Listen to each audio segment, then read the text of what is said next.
Welcome to The Bridge. We are a show that connects East and West. My name is Jason. I'm from sunny California. Now we're here in beautiful Beijing. Today's guest, Kristie Newbold, is the academic director of different sets of kindergartens across China. She's regularly featured in Jing Kids, a magazine here in Beijing, where they've said, quote, her education and experience have enabled her to implement a well-rounded curriculum to support intellectual, social, and personal skills. Her teaching skills and profile, which include a PGCE and Masters in Early Childhood Education, have also been highlighted in the publication China Daily. In addition to being an educator, Kristie is a dancer and dance enthusiast here in Beijing. Welcome to the program, Kristie. Thank you, Jason. Thank you for inviting me on. Well, we're really happy to have you. Actually, I know you. So we do. We've known each other for 3 years? Yeah, I think, about that. So I was hoping you could tell us a little bit about where you're from in England. Leicestershire, which is the Midlands. What is that area known for? What are exports or, what cultural things that people might be familiar with? Leicester City is very famous for its cheese. Oh, yeah? And we're very close to... I didn't know British people made their own cheese. We do. Lots of different cheeses, actually. I'm going to say something that might sound offensive. I thought you imported it from France like everyone else. I mean, we definitely do import a lot of cheese. I'm a huge cheese fan. But definitely Leicester itself has red Leicester. As it's been kind of... It's red? Orange. So is it dyed? It's like white like all cheese, right? I don't know much about cheese. I don't know anything about cheese. But it's definitely, Leicester City itself is known for its cheese and its football club. Oh, are you a big fan of football? No. But I thought everyone from there was. There's another cliche. I'm sure I'm dividing the nation. Everyone's like, no. Yeah, no, not me particularly, but Leicester City Football Club's quite a famous football club. But I'm from the kind of countryside, so I'm Leicestershire.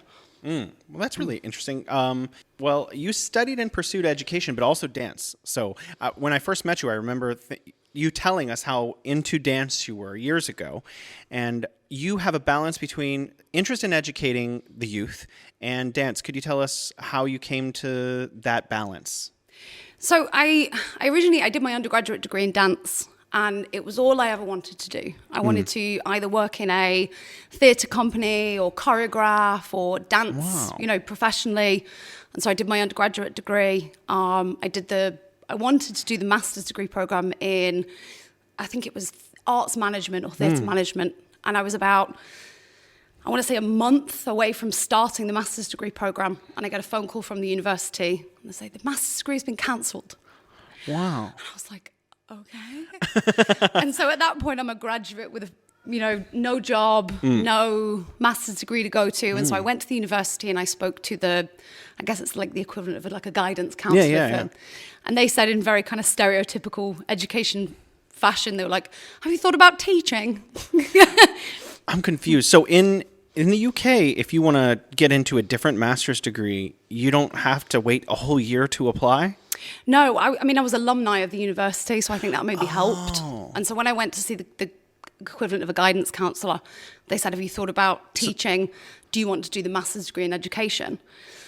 And I was a little bit like, not really. I kind of wanted to do the arts management. This is totally new to me. That's not how I envisioned it in my head. Yeah, so I spoke to the people on the education master's degree program, and I had done a little bit of work in education. I'd done some youth work. Part of my undergraduate degree, we went into kind of different school programs and we did physical education and dance. And so I'd got a little bit of education experience. I'd done some kind of after school programs and that kind of thing. And so they were like, yeah, just do the master's degree in education. Wow. But it was a month before the program was due to start. Yeah.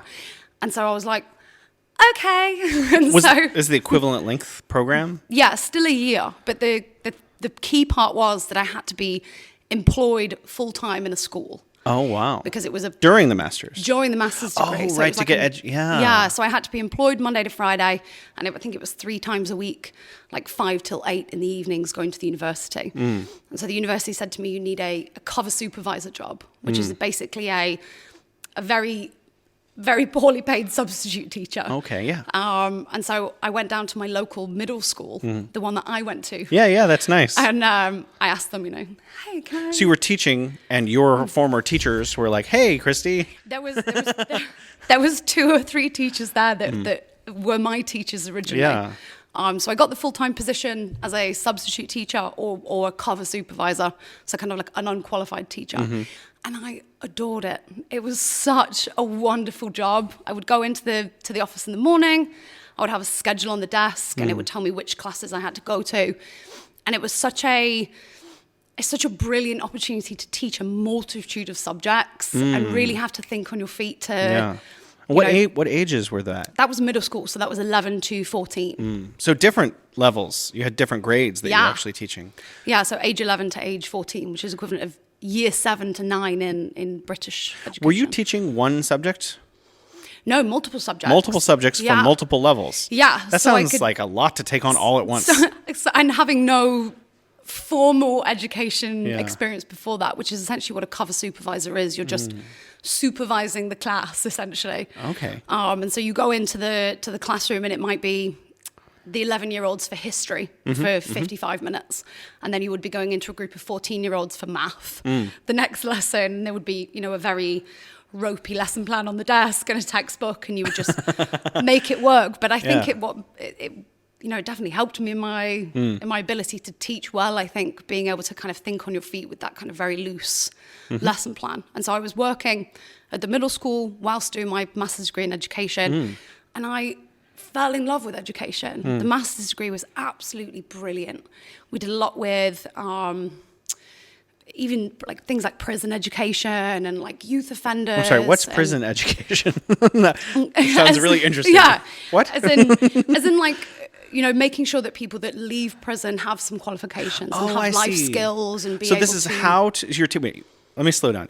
This is the master's or... The master's degree, So they're teaching you how to go into a prison as a teacher and give skills to people so that they can be rehabilitated and re-enter society successfully. Yeah. Wow. Not necessarily the practical skills to teach it, but it was definitely part of the master's degree. You kind of look at all aspects of education and how education can kind of reach lots of different groups of people from early education to adult. So these gentlemen or ladies in prison, were you teaching them the same kinds of skills that like young students learn, like math skills, or were they learning like how to do their taxes and balance a checkbook? Is it different? All of it, yeah. All of it. From the basics of, I mean, personally, me, I've never been into a prison to do the education. This was all theoretical learning. Yeah. But I would like to eventually, actually. It's something that I'm really interested in doing, kind of rehabilitation learning eventually. But a whole range of skills, right? From getting their basic qualifications if they're young offenders, all the way up to taxes and how to change a light bulb and, like get their kind of life skills of cooking and things like that. So when they go back into society, they can function better. Well, you also have a PGCE. Is that like in the same program as your master's degree, or was that a separate degree? That was a separate thing. So after certificate? Was the right word? That's the teaching qualification in England. So after I'd finished my master's degree, I was 100% sure that education was what I wanted to do. What happened to dance? So I kind of put that to the side and decided, yes, I want to teach. I really want to teach. It sounds great. So I did the PGCE and then hated education and did a complete 360. Wow. And I think the PGCE, it wasn't what I expected it to be. I think doing the master's degree in education first was so enlightening that education can be so magical and it can touch lots of different lives and lots of different areas, which of course it should. Education should be able to reach that many people. But then when you do the PGCE and you learn how to teach the, essentially like the state standards or the core curriculum, it's very restrictive. And it's kind of a very one-track program that you have to teach in this specific way by these guidelines, and any deviation of that is really not allowed. Is it in the United States where the problem is teaching to the test kind of issue? Exactly, yeah. Exactly. And it was kind of disheartening to me that I'd done the master's degree and expected it to be kind of rainbows and unicorns of education, and then it really wasn't. So after I'd done my teaching qualification, I was like, I don't want to teach anymore. So Well, I mean, we're here like a decade later, more. So how did you come back around to education so that you're still an educator after all this time? So after I'd kind of decided in England that I needed to kind of step away from education and figure out, or school education, kind of, teaching in a state school, I looked for jobs overseas. And I figured I'll take a year abroad. I'll find myself. Right, yeah. This is a story we hear all the time. The year in China. The year in China. Did you have another country in mind? Were you considering? I applied all over the place, actually. Oh, yeah, loads of different places. In loads of different kind of areas, not only kind of school education, but being an au pair or a live-in tutor. And, oh, wow. All Some sorts really rich mansion where you just hang out in the guest house in the back. And exactly, yeah. That sounds lovely. Yeah. There was one job, actually, that I saw that was educating 2 children on a yacht that was traveling around the world. And I just figured, I'll do something a little bit different. I'll take a step out of England. And I think, I'd done my undergraduate degree directly into my master's degree, directly into my teaching qualification. And I think I just needed a step to the side and just figure out what realm of education I wanted to kind of really be in. And so the traditional story of 1 year in China. You come straight to Beijing? Yeah. So what did you know about China before you came to China?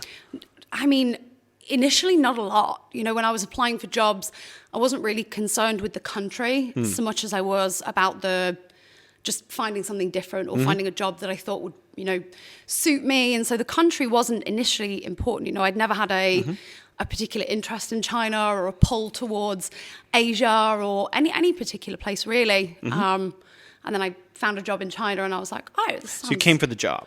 Came for the job. And as I kind of started narrowing down my job choices, I definitely started doing my research and figuring out, which place in China I wanted to be. Or so what led you to choose Beijing over, I don't know, Shanghai maybe? Just because it was the capital. And I think what I'd read online was that, as somebody that hasn't been to China before, the capital would be a good place to start, more built up. And obviously, you've been in China as long as I have.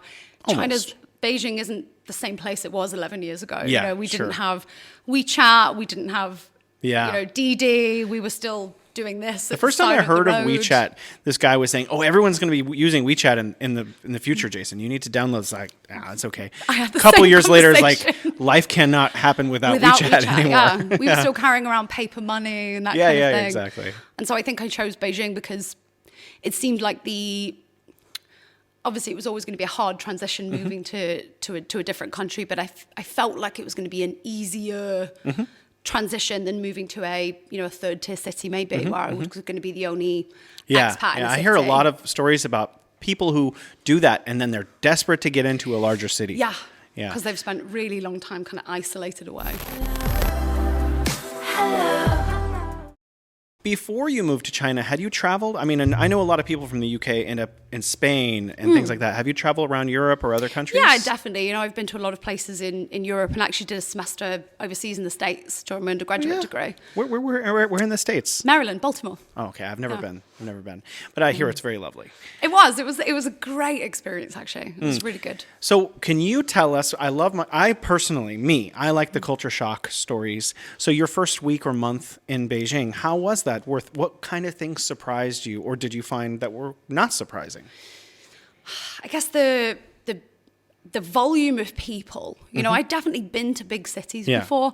I've been to London, I've been to New York, I've been to Paris, and they're all, very high traffic people, populated cities, but nothing can prepare you for the equivalent of line 1 at 7 o'clock in the morning. Guomao. Yeah, Guomao station at 7 o'clock in the morning. Nothing can prepare you for that. You could do all of your research, but until you've experienced it full hand, and obviously crossing roads and things like that. England's very set rules on jaywalking, ticketing, and that kind of thing, and the kind of look both ways and then hope and then run across the road. Nothing can really set you up for that. And that was my own experience is it's changed a little bit. For sure. Especially now. in Wuhan, it hasn't changed. I was there last year, and it's a lot like Beijing was 10 years ago. ago. Absolutely. It's a beautiful city, lovely town, beautiful air quality, all that stuff. Yeah. But the cars are like, no, I'm going. Yeah. And like in Beijing now, it seems like the cars are more like, okay, go ahead, pedestrians. Yeah. So there's been some change. I do feel like Wuhan's changing at the same pace Beijing did, though. Like every time I visit Wuhan, it's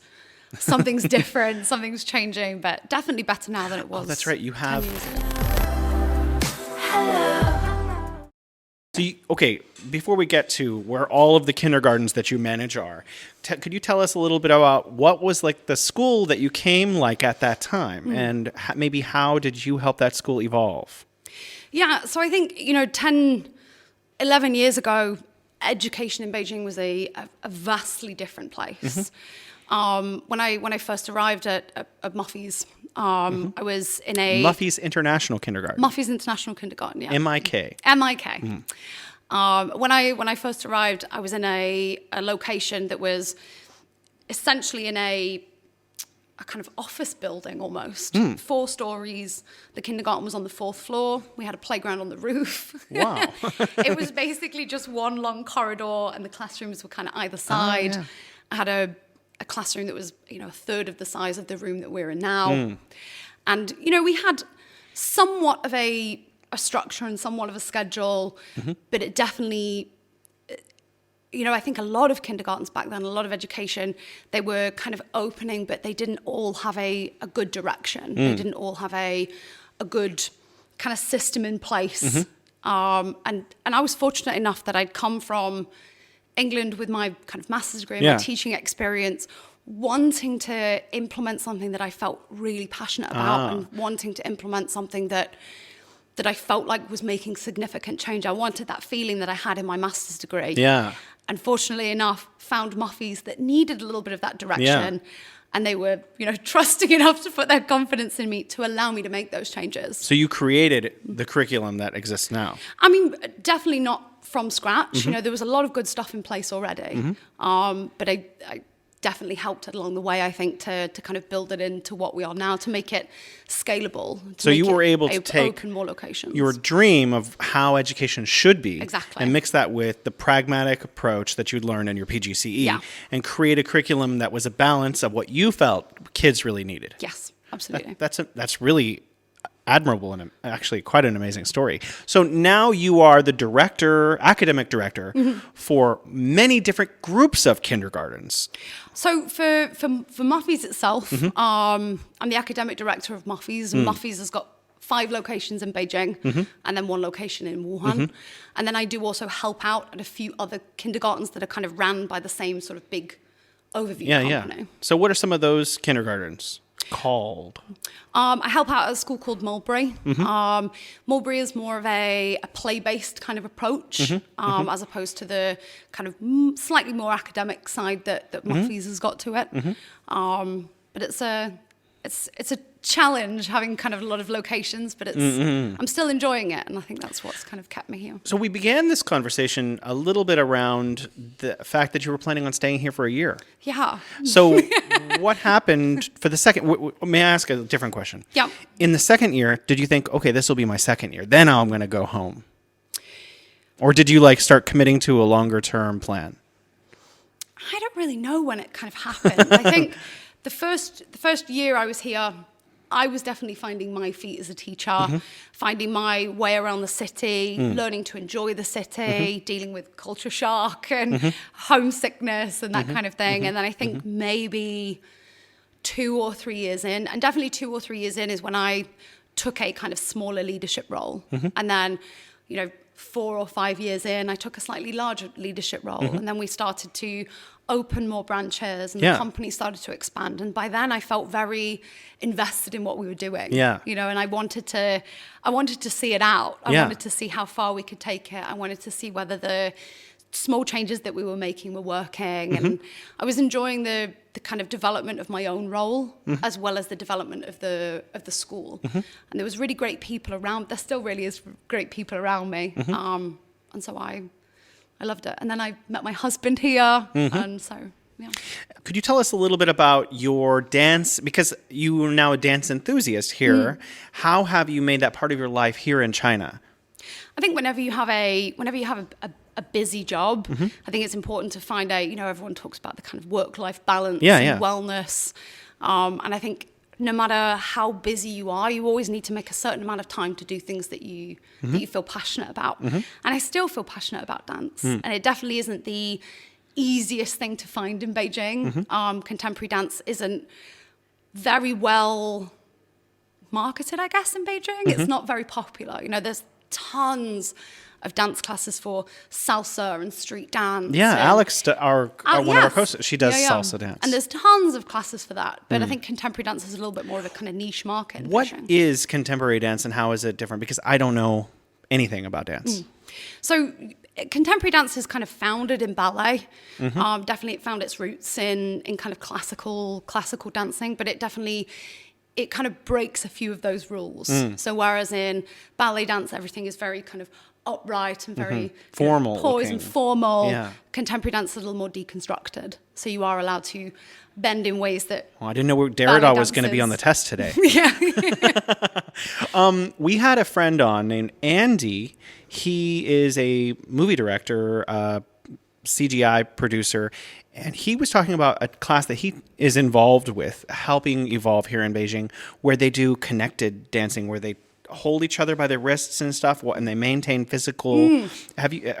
So I thought this is contemporary dance. I don't even know. So could you break down a little more for us laymen who really don't understand dance? What do you actually do in contemporary deconstructed dancing?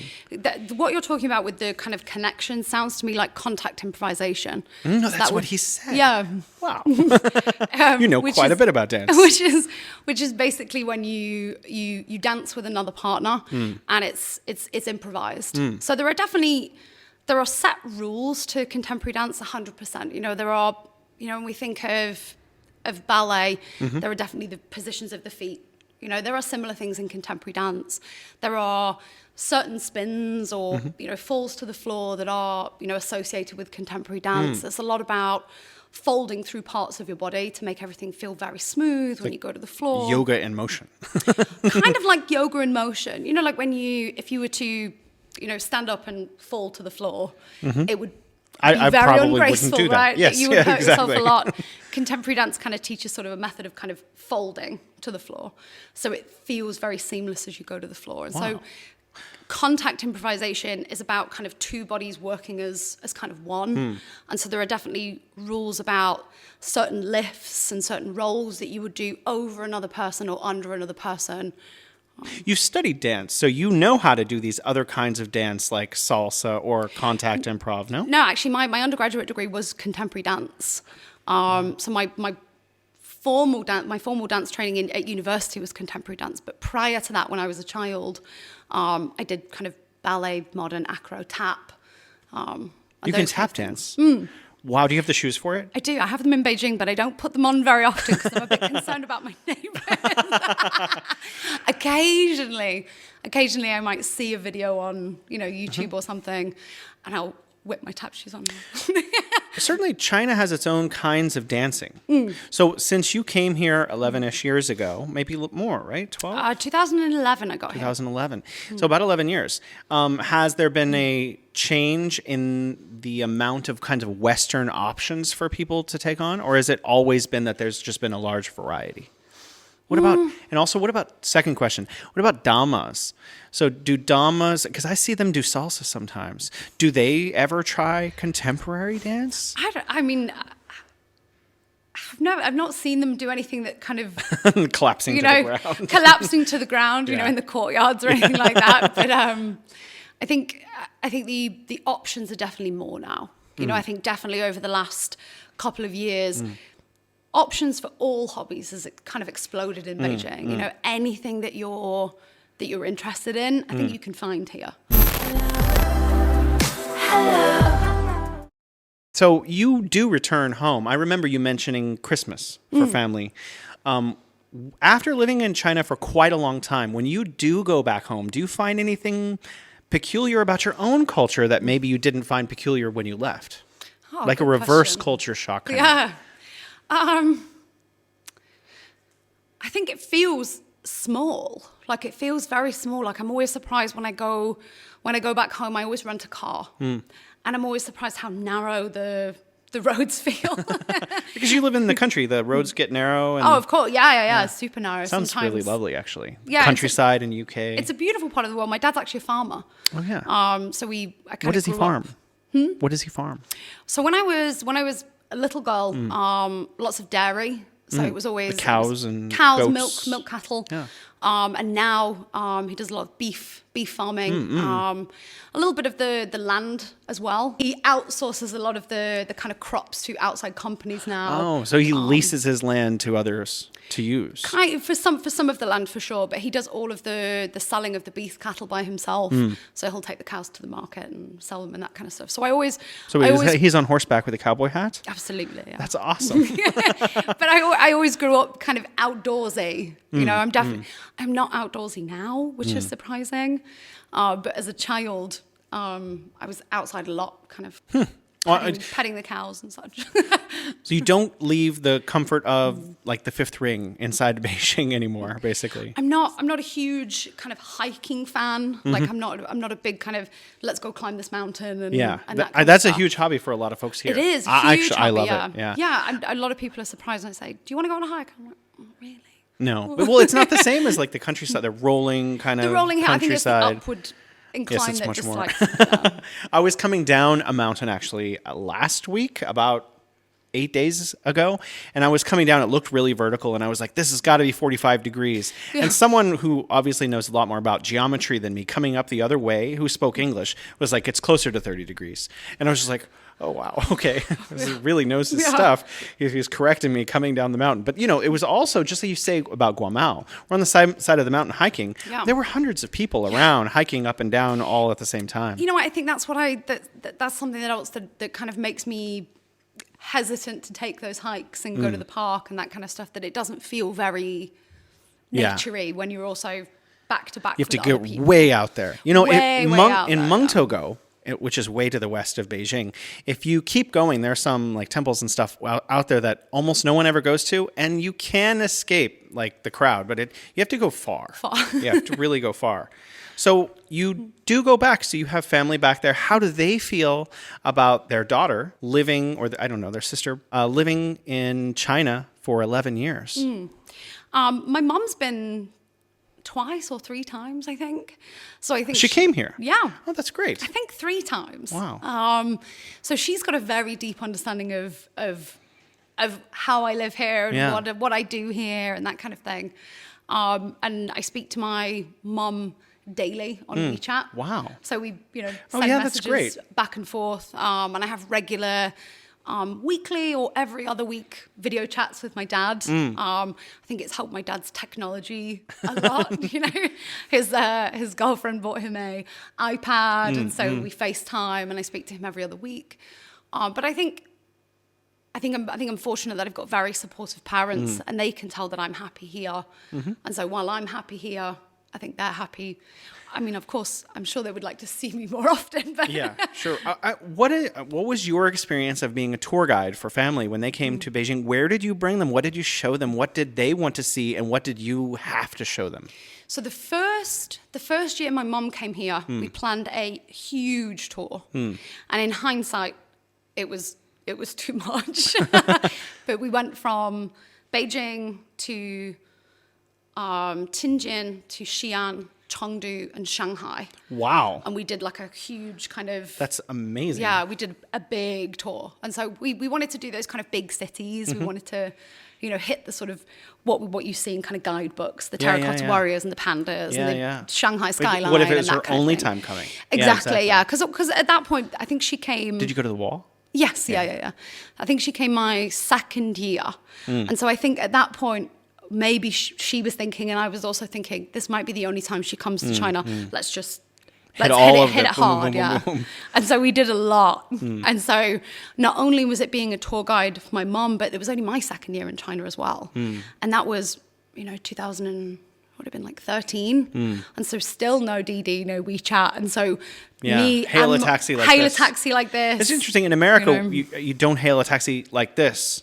Yeah. You hail a taxi by putting your hand out. So it's like just The palm kind of the hand. Okay, that's really interesting. I think after a few more years, she came back because she came 3 times. Yeah. So after you had become a seasoned Beijinger, Yeah. what other kinds of things, maybe more specific to your experience of Beijing, did you show relatives? I think the second time that she came back, and especially when my husband's mom came here as well. Oh, yeah. Just a few years ago. Were they together? Was this for your wedding? No. But when she came back a second time and when my partner's mom came, we definitely did more of the kind of local things, places that we really enjoy, as opposed to kind of big tourist attractions. Well, for our fans who live outside of China, what were some of those really cool places that you showed them? Just kind of cool, little restaurants and coffee shops and parts of the hutongs that you might not necessarily see in a guidebook. Yeah. Kind of just interesting things that You want to plug any one of these places? What's the name of one establishment that you would recommend that people come to in Beijing? I mean, if you're a huge kind of coffee fan, any of kind of the small sort of coffee shops that are near the Lama Temple along that road, they're absolutely fabulous. Like really, really great. Like kind of small, kind of little cafes. Strange for me. Strange for me, when I go to the Lama Temple, I like to go to the Temple of Confucius, which is about 10 or 15-minute walk from there. And there's a room adjacent to it where the emperor used to study. It's it's a vaulted ceiling. It's really lovely. Yeah. So I think a lot less people go to this particular You thing. don't really see it in sort of guidebooks, but it might be something that you only find if you kind of live here. Why dancing? What is it about dancing? So there's different kinds of learners, which actually is associated with your school, which teaches a variety of intelligences, and kinesthetic is one of those. So is it that you're just really a moving kind of person, or what is it about contemporary dance that draws you to that? All for the jazz hands, right? I mean, Is that I've step always up one? Yeah, I have no idea. I've always liked dance and movement. Right since being small, I've always been enrolled in dance class or gymnastics, and I think whenever you find something that you enjoy and that you are reasonably good at, it makes you want to keep. So your keep success, pursuing you were it. like, hey, I'm good at this. Let's Yeah, go. like maybe I should take more classes in this. Well, what other hobbies do you have here in Beijing that maybe I don't know about, or that you would like to share with our listeners? I'm a big gardener right now. I think there's that's right. Yeah. What is you mentioned this. What is urban gardening? Urban gardening. So essentially it's growing plants in a big city. You think of gardening being like in England, the English countryside and a beautiful rose garden and those kind of things. And you don't really associate growing plants or flowers or vegetables or fruits in a big city. In a big city like Beijing, how is it that you have a garden? So actually now, last year, we managed to find a first floor apartment that had a garden. Is this like a hutou? No, It's like a tower. Yeah. But you're just on the first floor. on the ground floor with a garden. Yeah, there are several communities like that in Beijing. You just kind of have to. Is it more expensive than the other floors? Actually, outdoor spaces, they're not very, very popular with kind of, it's hot in the summer and it's cold. And so I think a lot of them, when we were on our ground floor apartment, the 2 apartments either side of us, they barely use their outdoor space. We went the whole 9 yards. We did, painted the fence and outdoor patio furniture. Yeah, and I've seen the pictures. It looks really nice. Yeah. So the growing, is it because you want to eat your own food? Is this for environmentalism? Is there a bit of both? I mean, it's definitely more hobby than for kind of sustainability. Not trying to save the world. No, I mean one cabbage at a time. one tomato at a time. I mean, definitely for me, I think it's more about the process of it. It's about putting something in the ground and watching it turn into a plant, or watching it fail. And then what went wrong? Can I do it again better next time? I like that. I like the process of taking care of something, and I think that probably comes from my dad. Right, he's a farmer, so he's kind of got that growing energy that kind of filtered into me, I think. I've been really scared to be close to the first floor, because I don't want some really dangerous insect coming in. So actually, we've moved since, so we're not on the ground floor anymore. We're 5 floors up, and we've got a terrace instead. So we have a bigger space And now. you're still growing. And still growing. So rather than growing, I mean, we never grew directly in the ground. We always grew in containers. And so now we've got a bigger space. We've got more space for containers actually. Obviously not now because it's winter, but over the summer season we were growing a lot. We had a lot of space for containers. I have a silly question from a totally ignorant perspective. Potatoes, they grow underground. Do some things grow in the winter? Yeah, there's loads of winter vegetables, things like kale, certain types of lettuces. You can keep potatoes in the ground for over the winter. And now's a really good time to get your kind of bulbs in the ground for spring next year. But even if people haven't got an outdoor space, urban gardening's more about propagating inside as well. You know, especially in Beijing where a lot of people have got those kind of balcony areas. Yeah. They get tons of heat where people would normally dry their clothes outside. in Beijing. Do you get I get these tiny little gnats that you can barely see that buzz around when I have a houseplant. Oh, Do okay. you get more of those when you grow a lot of stuff inside? I don't grow any food plants inside. I have a lot of house plants. Yeah. But the best kind of advice to sort of house plants is, and this is going to sound really strange, but showering your house plants. So if you've got a house plant, take it out of the pot. You should have it in one of those like plastic kind of growing pots with holes at the bottom. Yeah. Put it in your shower. Yeah. Shower it down, leaves and all. Just drown it, essentially. Turn off your shower. Let it drain in the shower. With cold water? Yeah, well, I mean, not freezing cold water. Yeah. Just, tepid water. And then do that maybe once a week in the summer, once every 2 weeks in the winter. Cleans off all the dust off the leaves, any little kind of pests or bugs that you might have on your houseplants. That'll get rid of all of those. And then you can just put it back I'm really in the living room. confused. Doesn't that wash out like nutrients in the soil? No, I mean, it's the equivalent of it being outside and getting rained on. Oh, right? okay. I see. Oh, yeah. Yeah, you're not kind of, you're not showering it for 25 minutes. You're just briefly and then putting it back in. But you want to, it's much better to soak your plants through less frequently than to water them a little bit more frequently, in most cases for plants. You have a cat? 2 now. 2 cats. Yeah. And you are involved in helping save animals that need rescuing. Could you tell us about that? Yeah, I mean, definitely not me personally involved with the actual rescuing, but Nigel and I, my husband and I, we do donate regularly to Furry Tales, which is a... Furry Tales. Furry Tales, yeah. And it's actually ran by 2 expat women. So and if we have WeChat and we want to find it, we just look Furry Tales. Yeah, Furry Tales. And they do just the most spectacular job. What do they do? They rescue animals from the street, so if there are strays around, and then they also help out with a shelter, at a big animal shelter. I think So the that's guy's what they name need is- the money for. Yeah, they Keeping kind the of animals keeping the healthy animals in the shelter while and they're looking for foster care or adoptions, and so they do. But these 2 girls, they just do the most fantastic job helping in the community, and I think that's kind of key to living in a new place, that you want to be involved in the community, right? And they do that so wonderfully. Is that where you got your second cat? Yeah, Brenda. So that's my mom's name. Oh, really? So when you adopted my mom, like she Yep. was saved from the street? She was saved from Tianjin, actually. Wow. So she was she's one of those kind of flat-faced exotic short hairs. And so when she was born, she was riddled with health problems. And so rather than the breeder putting the money in to save her, they just out on the street. And so she was found by a lady in Tianjin, a couple of weeks old, lice and runny eyes and, like in a really, really bad way. And so the lady in Tianjin nursed her back to, health. And then she was shipped to Beijing where Furry Tales got her. And then another lady fostered her until she was, I think we got her when she was about 9 or 10 months old. And when we got her, she was 90% healthy. Like she was almost, perfect. And now she's about 18 months old and she's thriving. Great. You know. That's a great story. Yeah.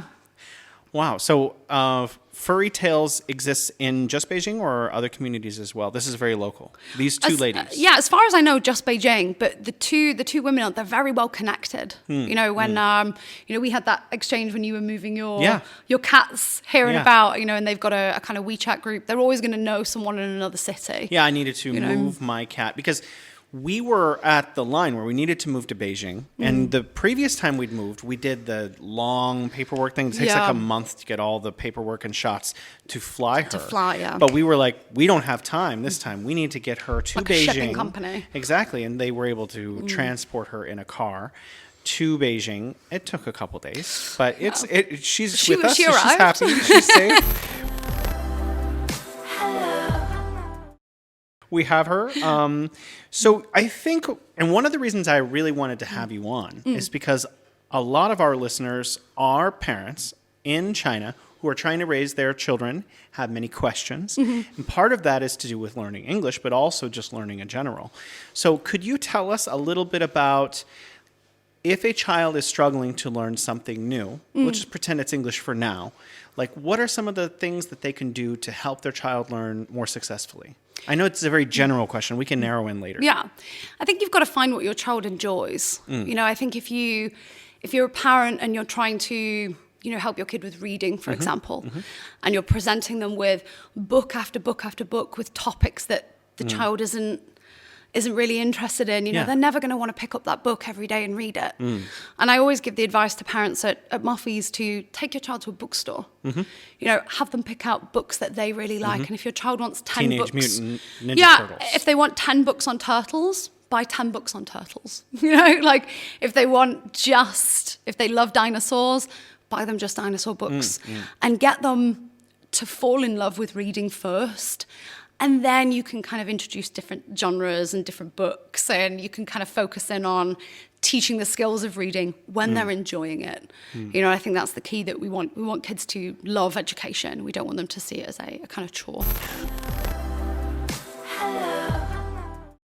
People coming to China now, how can they get a job here in China? So they're like, okay, I'm in the UK, I'm in the United States, I'm in Australia, wherever. I want to come to China and, do what Kristie does, or at least, be a teacher. What is the process like, and how do they do that? Actually, I think now more than ever, I think people have got to be very, very cautious when finding a job. There is obviously a huge lack of teachers right now. The expat population is on the decline in China. And I do think it'll swing back round again. I do think as, restrictions ease in China, it'll be easier for people to come. Maybe expats that left will come back. But now, especially for me, and I hear this a lot, I do all of the interviews for Muffy's, so I interview all our potential candidates. And whether it's people that are in Beijing or in different parts of China that have found themselves in very risky and very dangerous situations where they've expected to find one kind of job and then it's really not gone that way for them. And I think whenever you're overseas, make sure that you are applying direct with a school and try and avoid the kind of agent middleman if you can. We have jobs in these 20 cities. Exactly. That person may not have your best interest in heart. Yeah, and I think there's obviously there's a lot of schools recruiting, and there's a smaller number of people that need those jobs. And so I think for a lot of employers, they are kind of throwing around huge salaries and great packages, but maybe when you get into that position, it isn't exactly what you anticipated it being. And there's also, I think, I'm hoping that it'll kind of swing back round again and things will kind of even out with more expats coming in and the kind of job market will kind of settle itself down. But as someone who's recruiting at the minute, it's tough with lots of competition and not so many people coming in. But I would just advise anybody just to do your research. Make sure that your new employer allows you to speak directly with current employees, that you've seen videos from the actual school with actual employees. Ask for a video tour. See the facilities. Make sure that you've spoken to somebody that works, not just one person, but multiple people. So really invest yourself in finding the school that is going to suit your needs in this in the city, and not just listen to, we're going to bring you to one of the questions that educators get is they want their children to self-direct a little bit, to have a little more autonomy. How can parents, while still wanting to help, be a helicopter parent with their child doing their homework and things, how can they also encourage their child to study a little more independently? I think you've got to find a balance with your children, right? Like I think if you're like we talked about earlier with hobbies and working really hard, but having an outlet, I think your children have got to have the same kind of balance. That having a schedule for your children is really important, but providing that. I'm sorry, just keep the mirror is distracting. Oh, sorry. Go ahead.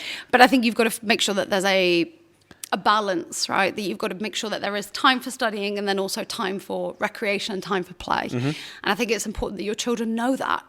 That if you're asking them, hey, Monday, Wednesday, Friday, those are studying days. Tuesday, Thursday, those are your own free time. Saturdays, you take class. Sundays is your time. And as your child gets older, you might adjust that balance of study days versus play days. But I think you need to let the child know that they have time to study and time to play, so that when it is that studying day, they might feel a little bit more committed to that studying day because they can see the light at the end of the tunnel. I see what you're saying. I have another question, and I've heard different answers about this, so I'd be curious to hear your perspective because you are a long-term educator with who is highly qualified. A lot of parents have the idea that there's a specific age that is suitable for learning a foreign language, specifically English here in China. So is that true? Or what would you say is a good time to get your child into learning a foreign language? I mean, as early as possible. I think being bilingual, happens very often when you've got two parents that speak different languages because you're hearing it right from birth. Yeah.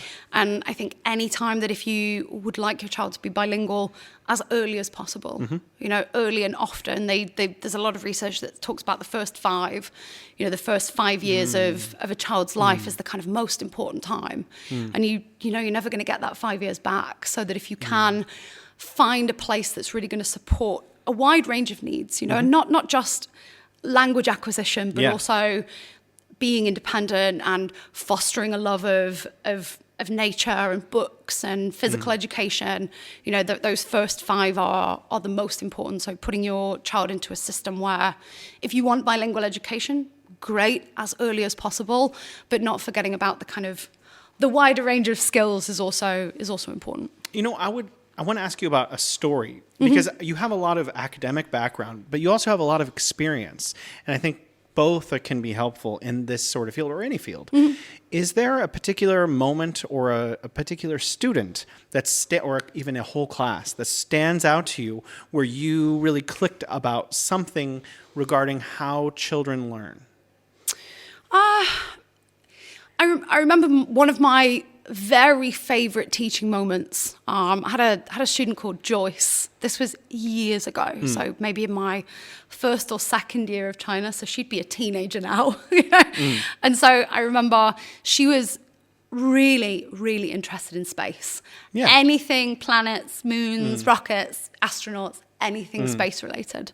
And we were a couple of months away from graduating.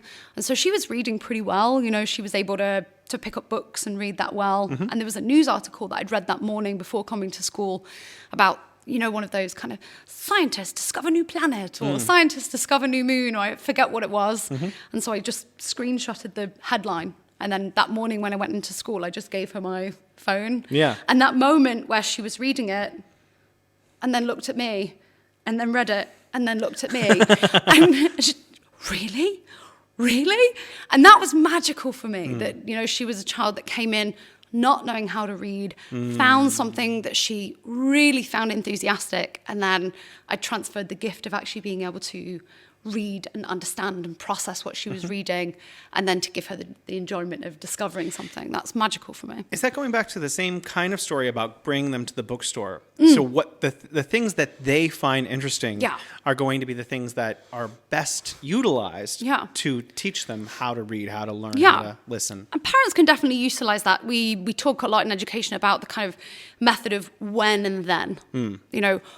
When you finish this page of homework, then I'll read you a dinosaur book. Or when you've done your homework, then you can get your favorite so toy. reward oriented. Yeah, reward orientated, but they know that the positive thing is coming after. You know, the when and then when you've done this, then this can happen.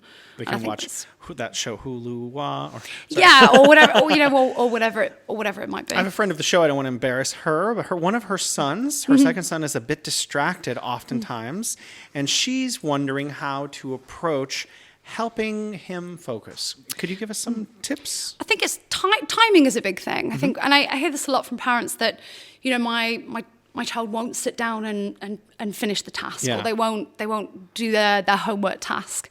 And the first question we always kind of talk about is, well, how long are they expected to do that activity for? Yeah. You know, and I get it sometimes with parents that ask me about kind of classes, like piano class.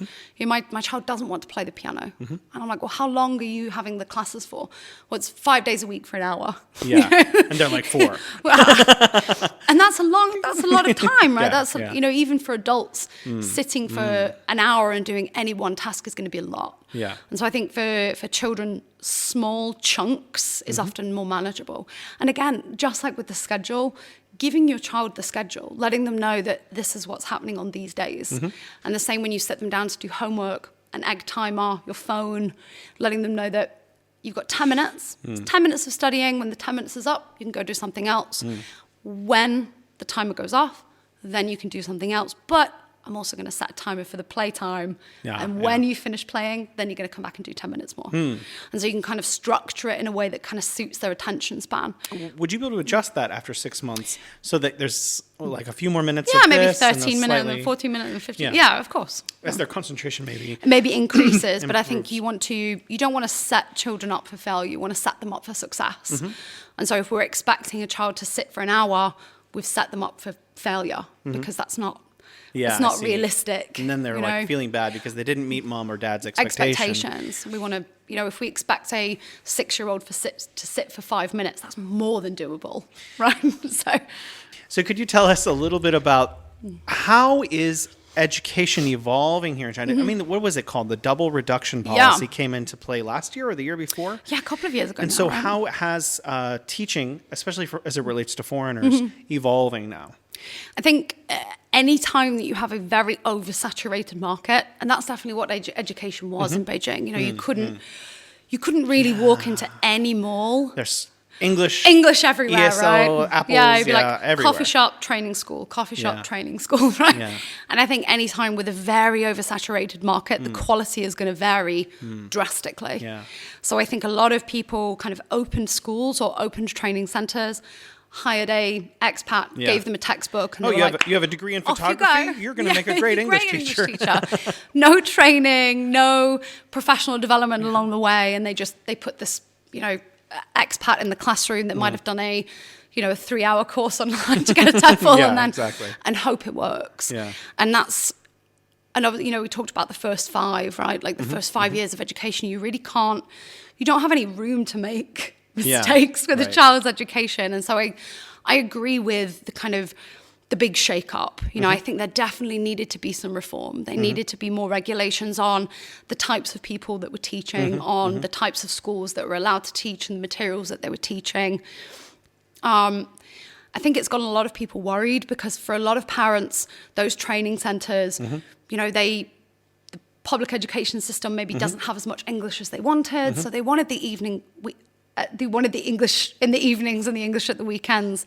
And so I think for some parents, that kind of feeling from my experience of talking to the parents at Muffy's, you know, some of them are a little bit anxious about what they will do when they leave the kindergarten. Where can they get that extra English from? Like, where are they going to get that kind of environment from? But I like the fact that they are pivoting more towards, you know, dance and arts and music and those kind of things. And I hope that in the next sort of few years, maybe they will reintroduce more of the training center style back, but maybe in a more controlled fashion. And there will be a little bit more regulation to it. The types of people that are teaching, the types of people that are, you know, opening schools that have academic backgrounds or education backgrounds. And I see that now with interviewing people, that there are teachers out here that don't have experience or even passion or drive to teach. You know, they are just... Oh, I want to spend time in China. Yeah. Oh, I found that was a teaching job. I'll come over for that. Yeah. Yeah. And it's disheartening for me. You know, we could do an entire another podcast on terrible interviews in China.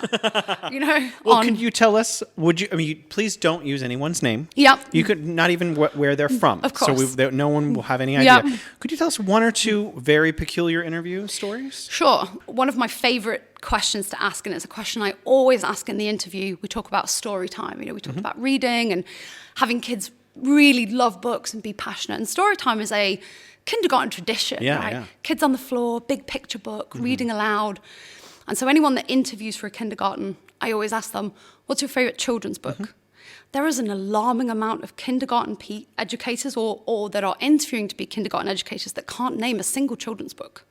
That's terrifying. That is actually kind of scary. Yeah. They couldn't even say the name Dr. Seuss, No, anything. Nothing. Hungry Caterpillar, like nothing. Wow. And that's terrifying to me. They don't that- remember their own No. education. No. I'm surprised because I could Yeah. probably, in addition to the books that I love, Yep. I could just name random stories that, Yep. wow, that's bizarre. Yeah.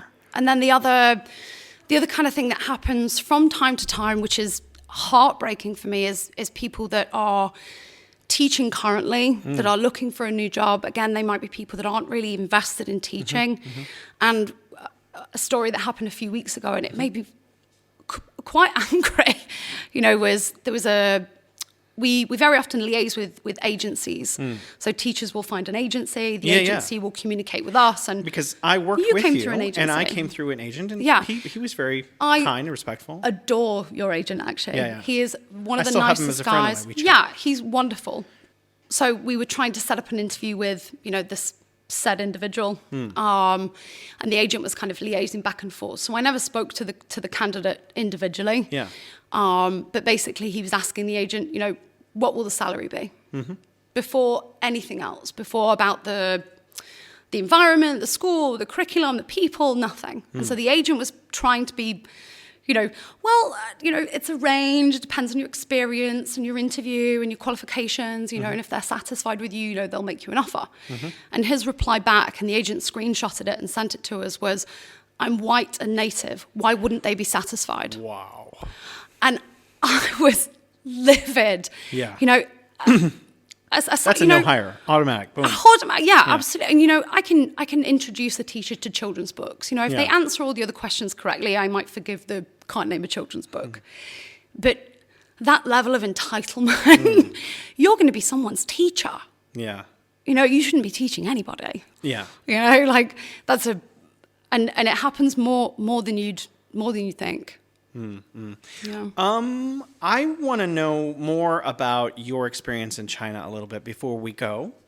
So could you tell me some of the things or some of the cities, experiences that you enjoyed about living in China? I mean, the big kind of life-changing thing that happened to me in China was that I got married last year in China. Did you have your wedding here? I did. And family from both of you? No. So How did that work? we'd wanted a big wedding. My partner Nigel, he's from the States. I'm obviously from England, so we were planning pre-pandemic, so pre-2020. Yeah. We were planning on having a big wedding, maybe in China, maybe overseas somewhere. Or maybe both. Or maybe both. Bring everybody over. Yeah. And obviously, when the pandemic happened, we couldn't do that, and we were kind of getting anxious during the pandemic that if it was to get worse and we would have to go back to our, you know, different countries. Countries. I mean, you know, if it was to get worse, You can go to the United States without a visa. You just show up, right? Yeah, but you can't stay there and live and work, right? Maybe you could get there I and could then get kind of there, dig yeah. in if you wanted. If you wanted to. And back then in 2020, the British Embassy and the American Embassy weren't marrying two expats. So if you were a foreign passport holder and a Chinese passport holder, you could get married. Yeah. But two foreign passport holders couldn't get married.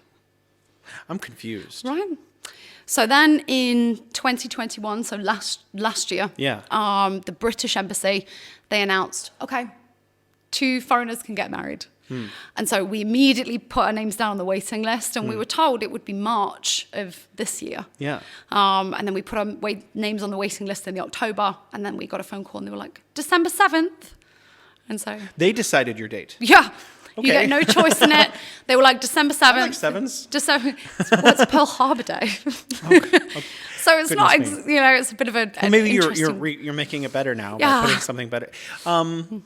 Did you wear a white? There was ceremony. Yeah, so it's White in dress, red dress. Both. a kind of creamy ivory kind of color. You know what though? It was the first time in 11 years I'd ever dealt with the British embassy, with the consulate, and it was the easiest thing I've ever done in China. Could you tell us more about that? Yeah, I expected it to be this huge kind of paperwork monstrosity to get married, and it really wasn't. It was Sign just here. essentially, it was a phone call to the consulate, put the name on the waiting list, fill in a form. My husband, he got his affidavit from the USA I remember doing embassy.